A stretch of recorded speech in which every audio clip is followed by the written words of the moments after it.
Hey everyone, and welcome to this Forge College Explainer. Go ahead and grab your protractors and technical pens, because today we are unrolling a brand new schematic.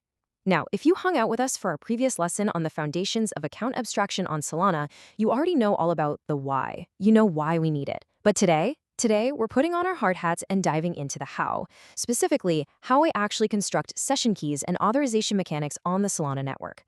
I'm going to act as your lead engineer for this session as we bridge the gap from Ethereum's EVM to Solana's SVM. And we're going to transform all those abstract concepts into deployable, highly functional architecture. So let's get into it. Here is the blueprint for today's build. First up, the anatomy of a session key. Then, the key lifecycle. After that, we'll look at the metadata blueprint, followed by scripting verifications. Then, we'll weigh some architecture trade-offs and wrap up with your next steps. Section 1, Anatomy of a Session Key, and the massive UX problem we are trying to solve here. Okay, we are tackling a seriously villainous UX problem today, which is the constant, repetitive signing of transactions. You know the exact pain I'm talking about, right? You're trying to play a fully on-chain game, or maybe use a decentralized social app, and literally every time you click a button, a wallet pop-up demands your signature. It totally shatters the user experience. So to defeat this, we use a session key. Technically speaking, it's an ephemeral ED25519 cryptographic key pair. But honestly, just think of it like a valet key. When you go to a fancy restaurant and hand your car over to the valet, you don't give them the deed to your house, right? And you certainly don't give them a master key that unlocks your glove box where you keep your valuables. No way. You give them a limited, temporary valet key that literally only turns the ignition so they can park the car.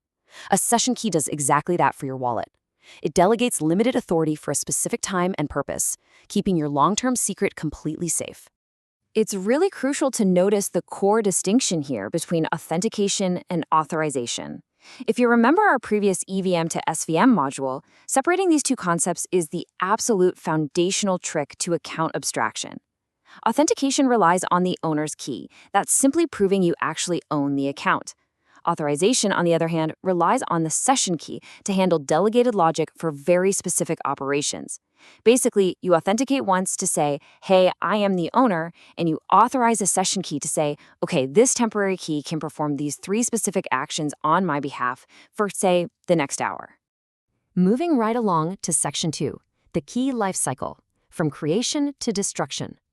The crucial point to remember is that these keys are not meant to last forever. They are ephemeral. Our timeline reveals 4 distinct phases of a key's life. Phase 1 is generate. We just spin up a fresh, standard ED25519 key pair locally. Easy enough. Phase 2 is activate. Now, this is where we register constraints. We don't just let the key run wild on the network. We attach really strict rules to it. Phase 3 is use. The delegate actually uses this key to sign operation payloads on the user's behalf. And finally, Phase 4 is terminate. The key is either intentionally destroyed through a manual revocation, or it just naturally hits its expiration timestamp. So an active key is always tightly boxed in by rules until it meets its inevitable end. Section 3, the metadata blueprint. These are the rules for delegation. If the session key is the valet, the metadata blueprint is the strict set of instructions you hand to the valet manager. It's your active defense mechanism. Let's look at the exact fields we need to defend our accounts. First, we have the public key, obviously, to verify the signatures. Then we have valid from and valid until timestamps. This controls the exact narrow time window of usage. We've got scope, which strictly limits exactly which programs or instructions the key is allowed to talk to. And we have revocation, which is your immediate pull-the-plug kill switch. But I want you to pay special attention to the nonce field. This is your primary shield. Without a nonce, which is basically just a sequence counter, a malicious actor could simply capture a valid, already signed transaction and replay it over and over and over again to drain your resources. The nonce ensures that every single signed payload is a one-time use, non-refundable ticket. Section 4, scripting verifications. Let's talk about testing this locally. Let's step out of theory for a second and into the workshop. Rather than staring at a wall of raw code, let's just trace the logical flow of a prototype Node.js script to see how a verifier enforces these rules. Step 1, we use our standard cryptography library to generate a detached key pair. Step 2, we register our constraints in memory. So we basically tell our script, hey, this key is only allowed to talk to program A, its nonce is starting at 0, and it expires in exactly 60 seconds. Step 3. We create a payload that includes the target program, the operation data, and that all-important nonce, and we sign it. And finally, Step 4. We run our verification function to see if the signature and the metadata actually match up.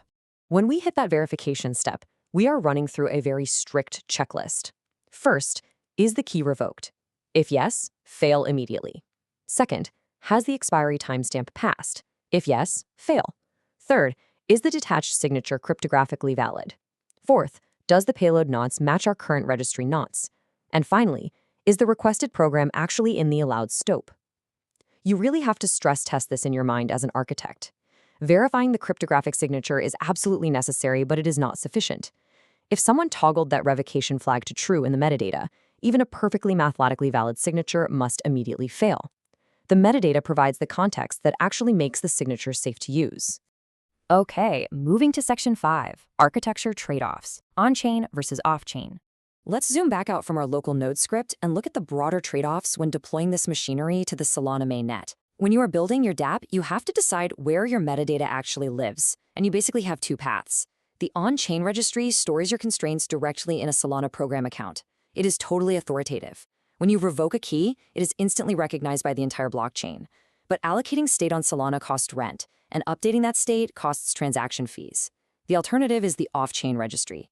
This is much cheaper and highly flexible because you aren't paying network rent for temporary data. However, it requires your verifier to handle additional proofs or Oracle-style attestations just to convince the on-chain program that the key is still valid. So you have to weigh the absolute security of on-chain states against the cost efficiency of off-chain attestations. And that decision is based entirely on your dApp's specific threat model. Almost at the finish line here, Section 6, Next Steps for Building End-to-End. We've covered a ton of ground today.